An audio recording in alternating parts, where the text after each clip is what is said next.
그의 백발의 평안이 수월에 내려가지 못하게 하라. 마땅히 길르앗 바르실레의 아들들에게 은총을 베풀어 그들이 내상에서 먹는 자 중에 참여하게 하라. 내가 내 형 압살롬의 낯을 피하여 도망할 때에 그들이 내게 나왔느니라.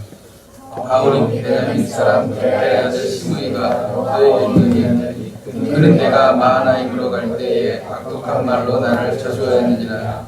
그러나 그가 요단에서 내려와 나를 용접함으로 내가 여호와를 두고 맹세하기를 내가 칼로 너를 죽이지 아니하리라 하였노라. 다 함께. 그러나 그를 무죄한 대로 여기지 말지어다. 너는 지혜 있는 사람으로 그에게 행한 일을 알지니 그의 백발이 피 가운데서 수월에 내려가게 하라. 아멘. 열왕기상 강해 설교를 하고 있습니다. 열왕기상을 한 장씩 매주 한 장씩 이렇게 하도록 하겠습니다. 지난주에 1장을 했고 오늘은 2장입니다. 그래서 본문이 1절에서 9절까지지만 2장 전체를 가지고 설교를 하는 것입니다. 환부가 곪으면 상처를 째고 그 고름을 빼내야 합니다. 그래야 치료가 되죠. 그렇지 않고 그 위에다가 그냥 치료를 하면 잘 낫지 않습니다. 그리고 시간이 오래 걸리죠.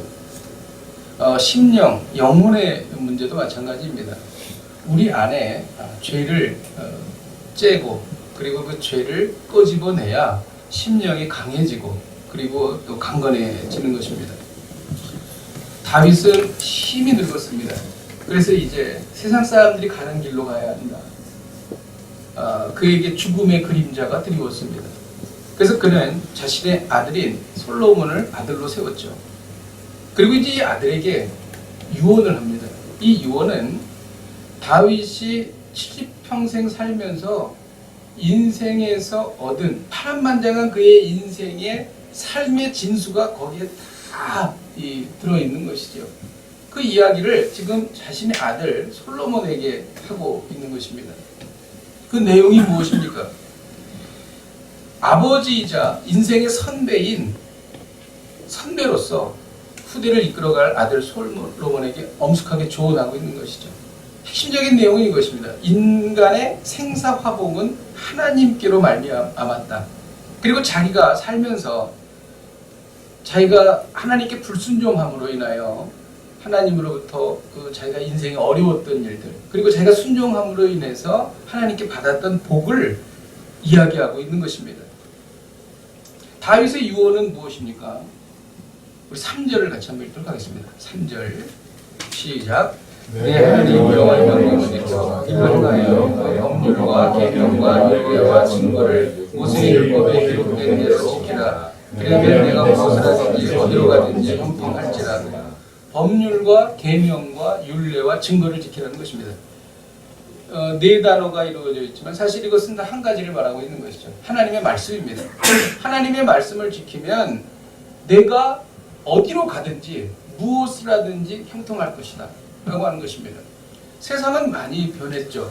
하지만 이 하나님의 진리의 말씀은 변하지 않습니다. 이 이야기는 모세도 그렇게 얘기했어요. 신명기 31장에 보면은 모세가 내 말을 하나님께로부터 받은 내 말을 너희가 지켜 행하면 하나님께서 결코 너희를 떠나지 않을 것이다. 그렇게 얘기했습니다. 그리고 여호수아 23장에 그렇게 말했어요. 모세가 명한 명령을 지켜 행하면 우리가 전쟁에서 이겨 땅을 차지할 것이다. 그렇게 말했습니다. 정말 이것은 진리였습니다. 제가 목회한 시간이 길지 않지만 정말 하나님 말씀대로 살았던 사람들 그리고 애써서 그렇게 실천하려고 했던 분들 하나님께서 정말 다 책임져 주셨습니다. 물론 아주 예외가 있을 수는 있어요. 왜 그러냐면 하나님께서 영적 성장을 위해서 일시적으로 고난을 주시기 때문입니다. 여러분 이것은 정말이에요. 그렇다고 그러면 어떻게 지켜야 하는가? 하나님의 말씀을 어떻게 지켜야 하는가? 우리 4절을 같이 한번 읽도록 하겠습니다. 4절 시작. 여호와께서 내게 대하여 말씀하시기를 만일 내 자손들이 그들의 살과 마음을 다하고 성품을 다하여 진실히 내 앞에서 행하면 이스라엘 왕위에 올 사람이 내게서 떨어지지 아니하리라 하신 말씀을 확실히 이루셨습니다. 마음을 다하여 성품을 다하여 말씀을 지키라는 것입니다. 이 마음이라고 하는 것은 도덕적, 지적 활동이 일어나는 그 부분, 우리의 부분을 말하는 것이죠. 그리고 성품은 이 원어로 따지게 되면은 이 성품이라고 하는 것은 이 인간 생명의 원천을 말하는 것입니다. 그래서 이것을 종합적으로 얘기하면은 전인격적으로 하나님의 말씀을 순종하라. 전인격적으로 하나님의 말씀을 지키라. 이렇게 되는 것입니다. 그러면 무엇을 하든지 어디로 가든지 형통한다. 그런 얘기가 되는 것입니다. 여러분, 형통의 의미가 무엇입니까?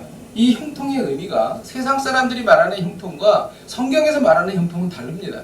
세상 사람들이 말하는 형통은 잘 되는 것이죠. 무엇이든지 다 잘 되는 거예요. 그러나 성경이 말하는 형통은 그것이 아닙니다. 형통의 원어적 의미는 고난과 시련 다음에 오는 궁극적 성공을 의미하는 것입니다. 아브라함이 그랬어요. 아브라함은 이삭을 드리는 고통이 있었습니다. 자기 아들을 번제로 드리는 것처럼 고통스러운 게 어디 있겠어요? 그 얼마나 갈등과 번민이 많았겠습니까? 하지만 그 고통 뒤에 그는 믿음의 조상이 되는 승리, 믿음의 조상이 되는 형통함을 누리게 됐다는 것이죠. 맞습니다. 믿는 사람들은 형통은 그냥 주어지는 것이 아니라 고난과 시련 끝에 오는 것이 바로 형통인 것입니다. 요셉도 마찬가지입니다. 요셉도 그가 하나님의 말씀을 지키다가 감옥에서 고통을 당했죠. 그렇지만 결국 그는 하나님께서 애굽의 국립총리로 세우셔서 형통함을 누리게 하셨습니다. 다윗도 마찬가지입니다. 다윗도 하나님이 기름 부으신 종을 죽일 수 없었습니다. 사울을 제거했으면 다윗은 편했을 것입니다. 그런데 그가 하나님의 말씀을 지키기 위해서 사울을 죽이지 않았습니다. 2번이나 그럴 기회가 있었습니다. 그럼에도 불구하고 그렇게 하지 않았죠. 그럼으로 인해서 그는 많은 고난을 당했습니다. 그러나 다윗은 결국 형통했습니다. 하나님께서 다윗을 이스라엘 왕으로 세우셨고 그리고 영광을 허락해 주셨습니다. 그런데 문제가 있습니다. 우리가 하나님의 말씀을 지키기가 어렵다는 것입니다. 어떻게 하나님의 말씀을 지킬 수 있는가? 그 영적 원리를 4절에서 말하고 있는데 우리가 아까 읽은 4절입니다. 거기에 보면은 이런 단어가 있어요. 삼가, 마음을 다하고 성품을 다하여, 이런 말씀입니다. 삼가. 우리가 하나님의 말씀을 지키기 위해서는 삼가라는 것입니다. 삼가라고 하는 원어는 지키다라는 의미입니다. 신앙이 아무리 좋고 그리고 하나님의 특별한 은사를 받은 사람이라도 자신을 삼가지 않으면 그 신앙 오래 못 갑니다. 그리고 하나님 앞에서 결국 넘어집니다. 왜? 삼가지 않았기 때문에. 삼가고 다스리지 않으면, 자기 자신을 다스리지 않으면 하나님 앞에서 떠날 수밖에 없다는 것이죠. 자, 솔로몬을 봅시다. 솔로몬은 하나님으로부터 놀라운 지혜를 받았습니다. 그리고 그는 부귀와 영화를 얻었어요. 그리고 하나님께서 강한 군사력까지도 허락하여 주셨습니다. 그런데 솔로몬은 자신을 삼가지 않았습니다. 이방의 여인을 자신의 첩으로 그리고 아내로 맞아들였습니다. 1000명이 넘었다고 그래요. 1000명. 그래서 솔로몬은 이방 여인들을 기쁘게 하기 위해 가지고 끊임없이 이방 신들을 섬기는 거예요. 그래서 하나님께 제사를 드려야 할 곳에서 산당을 짓고 그리고 거기서 이방 신들을 섬긴 것입니다. 결국 솔로몬의 말년은 우상 숭배로 가득하게 되었습니다. 여러분, 왜 이스라엘이 남유다와 북이스라엘로 나누어지게 됐습니까? 그것은 솔로몬 때문에 그런 거예요. 솔로몬이 이방 신을 섬기고 산당을 지었기 때문인 것입니다. 그리고 솔로몬은 결국 장수하지도 못했습니다. 여러분, 성경은 성경적으로 삼가는 것이 무엇인지에 대해서 바울을 통해서 우리에게 가르쳐줬어요. 삼가는 게 무엇인가? 쉬운 일이 아니에요. 고린도전서 9장 27절을 우리 한번 같이 읽겠습니다. 시작. 내가 내 몸을 걱정하며 내가 남에게 정파된 후에 자신이 두려워 버림을 당할까 두려워함이로다.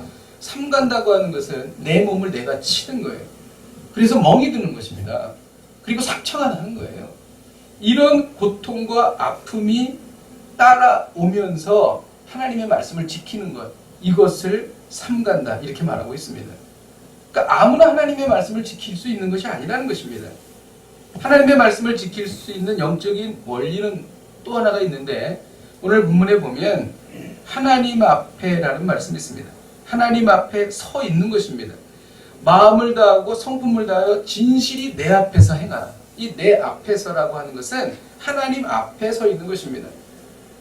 우리가 하나님이 안 계시다고 생각하니까 죄를 짓지, 하나님이 내 바로 앞에 계시다고 생각하면 죄를 지을 수 없다는 것이죠. 이것은 종교개혁자들이 이야기하는 코람데오의 정신입니다. 하나님의 면전에서 내가 무엇을 하든지 어떻게 하든지 내가 항상 하나님 앞에 서 있다. 이런 영적인 의식을 갖고 있는 사람만이 하나님의 말씀을 지킬 수 있다라고 하는 것입니다. 다윗은 솔로몬의 유언을 이어갑니다. 이제 그 유언의 내용이 바뀝니다. 스루야의 아들 요압이 있었죠. 요압은 이스라엘 군대 두 장관인 아브넬과 아마샤를 죽였습니다. 아브넬의 경우는 그가 아브넬이 있음으로 인해서 요압이 자기 자신의 자리가 위태로울까봐 걱정을 했어요. 그리고 또 하나는 아브넬이 요압의 동생인 아사헬을 죽였습니다. 그래서 개인적인 사사로운 복수를 한 것입니다. 그리고 아마샤 같은 경우는 반란을 일으켰지만 다시 용서를 받고 다시 다윗이 등용한 사람입니다. 그런데 요압이 볼 때에 이 아마샤가 있으면 자기의 위치가 불안하기 때문에 아마샤도 죽였습니다. 이것은 다윗의 뜻이 아니었죠. 이렇게 요압은 자신의 복수와 자기의 자리를 위해서 사람들을 죽인 것이죠. 이는 다윗에게 정치적으로 부담이 되는 행위였고 결코 하나님의 뜻이 아니었습니다. 요압은 반란을 일으킨 압살롬을 죽인 장본인이었기도 하였어요. 그래서 다윗이 이제 죽기 전에 솔로몬에게 예언하죠. 요압이 평안히 그 100발로 스올로 내려가지 못하게 하라. 평안히 죽지 못하게 하라. 이렇게 예언을 하는 것입니다. 그리고 그 다음은 시므이입니다. 시므이는 원래 사울 집안의 사람이었어요. 그래가지고 다윗이 왕이 된 것을 불편하게 생각했죠. 그러다가 압살롬에 의해서, 아들 압살롬에 의해서 그가 쫓겨갈 때에 시므이가 저주를 합니다. 이 비루한 자요, 사악한 자요. 다윗에게 그렇게 말을 하는 거죠. 예. 가거라. 사울의 집안을 힘들게 했던 너는 하나님의 저주를 받아서 내 아들인 압살롬에게 쫓겨서 너는 도망가게 되지 않았느냐? 그러면서 막 저주를 한 것입니다. 이게 바로 시므이예요. 그런데 다윗이 이 시므이를 용서합니다. 내가 너를 죽이지 않겠다. 그렇게 이야기를 했죠. 그러면서 솔로몬에게 이렇게 말합니다. 너는 지혜로운 자가 아니냐. 그러니 내가 하는 말이 무슨 말인 줄 알 것이다. 그러니 네가 너의 지혜에 따라 행하라. 이렇게 말합니다. 그래서 솔로몬은 이렇게 말해요. 시므이에게 내가 너를 죽이겠다 이렇게 말한 것이 아니라 너는 예루살렘을 떠나면 안 돼. 너는 기드론 골짜기를 건너가면 너는 죽을 거야. 그랬더니 시므이가 좋습니다. 그 정도라면 제가 할 수 있죠. 그래서 예루살렘에서 나는 평생 살겠습니다. 그랬습니다. 근데 한 2년쯤 지나가지고 시므이의 두 종이 블레셋 왕 아기스에게로 아기스가 있는 가드 땅으로 도망갔어요. 그래서 이 종을 잡아오기 위해서 시므이가 예루살렘을 떠납니다. 기드론 골짜기를 건너갑니다. 이 사실을 어떤 사람이 전해준 거죠. 그래서 솔로몬은 시므이를 죽이게 됩니다. 언약을 어겼기 때문에 너는 죽어야 한다. 자, 우리 이 이야기를 통해서 보면서 북한이 떠오릅니다. 북한이 정권을 잡으면서 사람들을 많이 죽였죠. 그러면 역시 마찬가지로 이 솔로몬도 자기의 정권을 유지하기 위해서 피해 숙청을 하는 것이 아니냐, 우리는 그렇게 생각할 수 있습니다. 그런데 그것이 아니라는 것이죠. 이것은 하나님의 왕국, 다윗을 통한 이스라엘을 하나님께서 영광을 주시고 견고케 하시고 번성케 하시고자 하시는 하나님의 뜻을 대항한 자들이 되는 것입니다. 우리가 이것을 굉장히 조심해야 합니다. 여러분, 우리가 어떤 사람들에 대해서 반대하거나 어떤 사람들에 대해서 비난할 때에 그것이 하나님의 적이 될 수 있다는 거예요. 그것이 하나님을 대적하는 행위가 될 수 있다는 것입니다. 요압이 그것이었고 시므이가 그것이었어요. 그렇기 때문에 요압과 시므이는 앞으로 있을 다윗의 왕국을 위해서 이들은 제거되어야 했다는 것입니다. 우리가 이것을 어떻게 알 수 있냐면 오늘 본문에 계속 반복되는 단어가 있어요. 그것은 견고라는 단어입니다. 솔로몬의 왕권은 견고해졌다. 이스라엘은 견고해졌다. 이런 이야기들이 계속 나오고 있습니다. 무엇으로 인해서 견고해졌습니까? 그 요압과 시므이가 제거되는 이를 통해서 견고해졌다라고 말합니다. 우리 45절과 46절을 같이 한번 읽도록 하겠습니다. 45절과 46절입니다. 제가 읽어드릴게요. 그러나 솔로몬 왕은 복을 받고 다윗의 왕위는 영원히 여호와 앞에서 견고히 서리라 하고 여호야다의 아들 분야야에게 명령하며 그가 나가서 시므이를 치니 그가 죽은지라. 이에 나라가 솔로몬의 손에 견고하여지니라. 시므이가 죽자, 요압이 죽자 솔로몬의 손에 그 나라가 견고해졌다. 이렇게 되어 있습니다. 여기에 메시지가 있습니다. 여러분, 우리는 우리의 삶이 견고해지기를 원합니다. 그리고 형통해지기를 원합니다. 누구나 다 그렇게 생각합니다. 믿는 자나 믿지 않는 자나 그렇게 생각을 하죠. 근데 오늘 본문에서 우리가 견고해지고 우리가 형통하기 위해서는 어떻게 되어야 할 것인가에 대한 성경적인 가르침이 이 안에 있는 것입니다. 그리고 다윗이 이야기하지 않은 하나의 인물이 또 등장합니다. 제거된 하나의 인물. 그 사람은 아도니아입니다. 아도니아는 다윗의 아들로서 반역을 일으켰죠. 이 반역은 다윗에 대한 반역일 뿐만이 아니라 하나님을 대적하는 반역이 된 것입니다. 아도니아가요, 이렇게 얘기합니다. 자기가 죽게 되었죠. 솔로몬이 왕이 됨으로 인해서 자기가 위기에 처했어요. 그래서 성전에 뿔을 잡고 나를 살려달라고 그랬습니다. 그래서 솔로몬이 용서해 줬어요. 그래, 너 집으로 가라. 그렇게 얘기했습니다. 그런데 그 뒤에 아도니아가 이렇게 말합니다. 다윗이 나이가 들어서 이불을 덮어도 따뜻하지가 않았습니다. 너무 이제 나이가 들어서 늙은 거죠. 그래가지고 정말 그 이스라엘에서 가장 아름다운 수냄 여인 아비삭을 다윗에게 줍니다. 그래서 다윗이 몸이 차가우니까 밤에 잘 때에 이 여인과 같이 잠으로 인해서 몸이 따뜻하게 되기를 바라는 신하들의 충정이었죠. 그래서 아비삭을 줘서 아비삭이 다윗이 죽을 때까지 계속 수종을 듭니다. 그런데 이 아도니아가 아들인데 아비삭을 자기 아내로 달라는 거예요. 다윗이 죽은 이후에. 근데 여기에는 음모가 숨어 있습니다. 과거 전쟁에 보면은 왕이 다른 나라를 점령하게 되면 그 점령당한 왕의 부인을 취하는 게 돼 있습니다. 그러니까 아비삭을 취해서 아도니아가 자기 아내로 맞이한다는 것은 이스라엘 사람들에게 잠재적으로 이 나라는 내 것이다, 내가 왕이다 라고 하는 것을 드러내는 거예요. 그래서 이것을 밧세바가 가가지고 이야기를 하죠. 솔로몬에게 아도니아에게 아비삭을 주는 게 어떻겠느냐. 그럴 때 솔로몬이 화를 냅니다. 그러면서 뭐라 그러냐면 아비아다를 위해서도 구하시고 요압을 위해서도 구하십시오. 이렇게 얘기하는 게 뭐냐면 아도니아가 반란을 일으킬 때 참여했던 사람들을 말하는 것입니다. 그러니까 솔로몬은 그것을 알았죠. 아도니아가 자기가 왕이라고 생각을 하고 지금도 그 왕권에 대해서 욕망을 갖고 있다는 것을 안 겁니다. 그래서 그 자리에서 브나야를 통해서 아도니아를 죽이라고 말합니다. 그리고 아도니아는 무슨 죽어버리게 된다는 것이죠. 그리고 악이 제거된 것입니다. 자, 이제 이스라엘은 악이 다 제거되었습니다. 그리고 나니까 이스라엘은 견고해졌다. 솔로몬의 손에 견고해졌다. 이렇게 되어 있습니다. 여러분, 오늘의 메시지가 무엇입니까? 견고하고 번창하기를 원한다면 악을 제거하라는 것입니다. 여러분, 이것은 굉장히 중요한 것입니다. 아무리 음식이 맛있어도 그릇이 더러우면 그 그릇에 담을 수가 없는 거예요. 그릇이 깨끗해야 음식을 담을 수 있습니다. 우리도 내면이 거룩하고 깨끗해야 하나님이 쓰실 수 있는 거예요. 악을 제거해야 내면이 깨끗해지는 것입니다. 그러면 오늘 본문에서 그럼 우리가 제거해야 될 악이 무엇인가? 이것을 여기에 말하고 있는 것입니다. 우리는 제거된 사람들을 통해서 무슨 악을 제거해야 되는가를 우리는 배운다는 것이죠. 요압입니다. 요압. 첫 번째는 요압은 다윗의 신하였지만 자신의 안위를 위해서 다윗을 배신하고 아도니아를 따라 배신한 것입니다. 우리가 제거해야 할 악은 배신인 것입니다. 요압은 어떤 인물이었냐면 표면적으로는 다윗을 따라갑니다. 그런데 자신의 이익과 딱 맞닥뜨려지면 다윗을 배신해버립니다. 이게 요압이었어요. 계속 그랬습니다.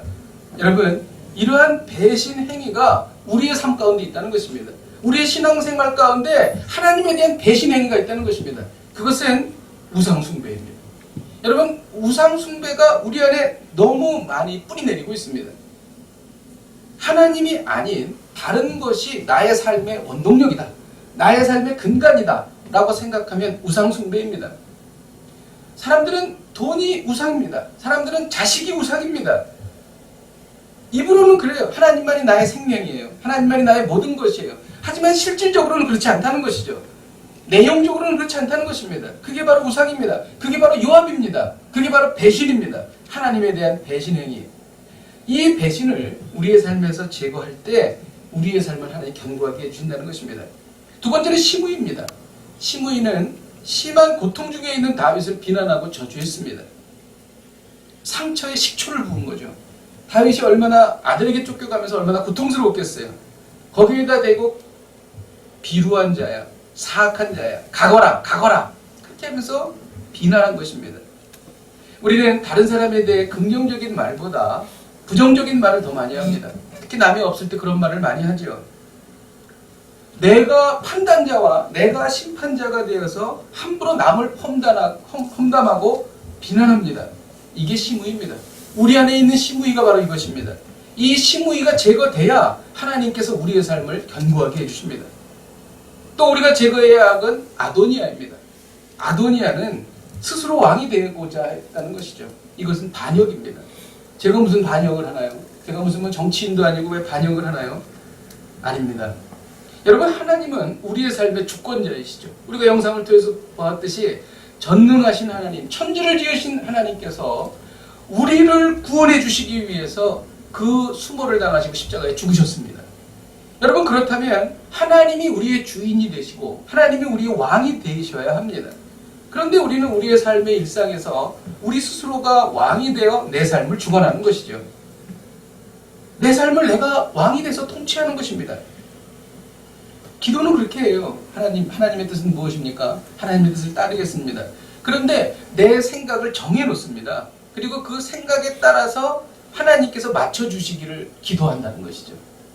누가 왕입니까? 하나님이 왕입니까? 내가 왕입니까? 이게 바로 아도니아의 반역입니다. 우리가 이것을 제거할 때에 하나님께서 우리의 삶을 견고케 하시고 번창케 하신다는 것입니다. 말씀을 준비하면서 깨달은 것이 있습니다. 31절에 보면 왕이 이르되 그의 말과 같이 하여 그를 죽여 묻으라 이렇게 기록합니다. 무서운 이야기죠. 요압에 대해서 한 솔로몬의 이야기입니다. 요압은 자신이 위기를 당하고 자신이 죽게 될 것을 알자 성전으로 뛰어갔습니다. 그리고 성전의 뿔을 붙잡았어요. 그리고 목숨을 구했습니다. 성전의 뿔을 붙잡으면 성전은 거룩한 곳이기 때문에 피를 흘려서는 안 된다. 이렇게 사람들은 생각한 거예요. 그래서 요압은 내가 성전에 가서 뿔을 붙잡으면 나는 살 거다. 이렇게 하고 들어간 것입니다. 그러나 요압은 자기 자신을 회개한 것이 아니에요. 그는 단순히 자기의 목숨을 부지하기 위해서 제단의 뿔을 잡은 것입니다. 회개하지 않은 죄인이 제단의 뿔을 잡았다고 하나님의 심판을 피하는 것이 아닙니다. 솔로몬은 이것을 너무 잘 알았어요. 솔로몬은 하나님의 공의와 율법의 정신을 잘 알고 있었습니다. 하나님은 때와 장소를 가리지 아니하시고 정의를 행하시는 분이심을 알았습니다. 이를 알았기 때문에 제단 뿔을 잡은 요압을 죽였던 것입니다. 요압 자신이 그랬어요. 내가 여기서 죽겠노라. 너희들이 나를 죽이려면 죽일 수 있다면 죽여봐라. 나는 여기서 죽겠다. 이렇게 말한 것입니다. 솔로몬아, 그래, 네가 한 말처럼 너는 거기서 죽어라. 그래서 군대 장관을 보내서 죽인 것입니다. 여러분, 이것이 과연 우리의 삶 가운데 어떻게 적용할 수 있을까요? 무엇을 말하는 것일까요? 여러분, 거룩한 그리고 은혜로운 예배를 드렸다고 죄에 대한 심판과 징계를 피하는 것이 아닙니다. 내가 오늘 은혜로운 예배를 드렸어. 그런데 내 안에 죄가 그대로 남아있다면 하나님에 대한 심판과 징계를 피하는 것이 아니라는 것입니다. 여러분, 내가 지은 죄는 나 스스로가 회개하고 뿌리 뽑아야 합니다. 이는 남이 대신해 줄 수가 없는 거예요. 부모가 대신해 줄 수 없습니다. 교회가 대신해 줄 수 없습니다. 목회자가 대신해 줄 수 없습니다. 내 안에 있는 추악한 죄는 나 스스로가 해결해야 하는 것입니다. 그리고 또 하나가 있습니다. 그것은 기도입니다. 어떤 분은 그래요. 목사님, 저를 위해서 기도해 주세요. 제가 아주 심각한 상황에 빠졌습니다. 근데 그분은 기도 안 해요. 그리고 저한테만 기도를 부탁해요. 아니라는 것입니다. 이것을 자기 스스로가 기도해야 되죠. 물론 도움이 됩니다. 하지만 기도는 스스로가 해야 된다는 것입니다. 스스로 하나님 앞에 철저히 회개할 때에 하나님의 심판을 피할 수가 있는 것입니다. 이 말이 왕이 이르되 그의 말과 같이 하여 그를 죽여 묻으라 라고 하는 깊은 의미인 것입니다. 오늘 하나님은 우리에게 말씀하십니다. 견고하고 번창하기를 원한다면 악을 제거하라. 견고하고 번창하기를 원한다면 악을 제거하라. 이를 위하여 우리 안에 있는 배신을 제거하십시오. 그리고 비난을 제거하십시오. 그리고 반역을 제거하십시오. 우리 함께 찬양하고 기도하십시다. 우리 샘물과 같은 보혈을 우리가 찬양하시겠습니다.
기도하기를 원합니다. 하나님 앞에 견고하게 서기를 원합니다. 인생에 비가 오고 바람이 불 때 견고한 반석이신 예수님 위에 집을 짓기를 원합니다. 흔들리는 세상 가운데 마음의 중심을 하나님께 두고 견고하게 서기를 원합니다.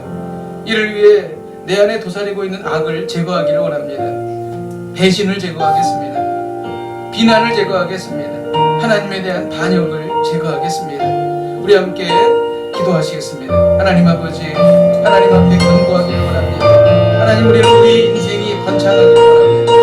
하나님 아버지 주여, 그러나 하나님의 백성은 하나님 아버지 우리 안에 죄가 있을 때에 하나님께서 우리를 견고하고 번창케 하시지 않으신다고 오늘 본문에 말씀하십니다. 하나님 아버지, 하나님 앞에 견고하게 서기를 원합니다. 하나님 아버지 번창하기를 원합니다.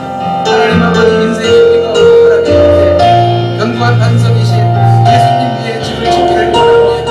흔들리는 세상 가운데 마음의 중심을 하나님께 두고 견고하게 서기를 원합니다. 이를 위해 내 안에 도사리고 있는 악을 제거하겠습니다. 하나님에 대한 배신을 제거하겠습니다.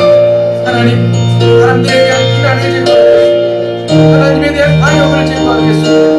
하나님 아버지, 우리 모든 하나님 아버지 더러운 죄악이 오늘 신김받기를 원하오니 하나님 역사 알려주시고 하나님 도와주옵소서. 하나님 우리를 불쌍히 여겨주옵소서. 예수 그리스도의 보혈로 하나님 아버지 우리를 씻어주시고 하나님 아버지의 목하여 주옵소서. 인도하여 주시고 함께하여 주시옵소서. 우리가 이어서 기도할 때에 요압이 성전에서 뿔을 잡았어도 죽임당했습니다. 이는 그가 스스로 회개하지 않았기 때문입니다. 스스로 철저하게 회개하여 하나님의 심판에서부터 벗어나게 하여 주옵소서. 다른 사람이 은혜로운 예배가 결코 무서운 심판을 피하게 할 없음을 깨닫습니다. 지금 회개합니다. 우리 안에 도사리고 있는 무서운 죄를 지금 회개합니다. 이를 통해 우리가 하나님의 심판에서 벗어나 하나님의 은혜 가운데 들어가게 하여 주옵소서. 우리 함께 통성으로 기도하시겠습니다. 하나님 아버지, 우리는 다른 사람에게 기도를 드리겠습니다. 하나님 아버지, 물론 이것은 선한 일이고 좋은 일이고 우리에게 유익이 되었습니다. 그러나 하나님 아버지, 기도는 하나님 아버지 우리 스스로가 해야 된다는 것을 오늘 알았습니다. 그래서 뿔을 잡아서 죽임을 당했기 때문입니다. 그를 스스로 얘기하지 않고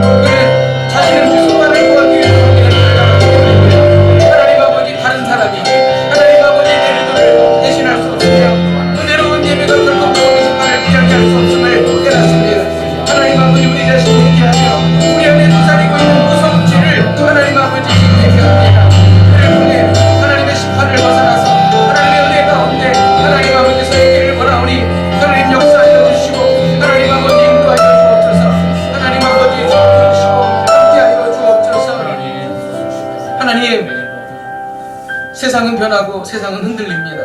그러나 하나님의 말씀은 영원히 변하지 않습니다. 우리가 하나님의 말씀을 지키고 순종할 때에 하나님께서 우리의 삶을 견고하고 번창케 하심을 말씀하셨습니다.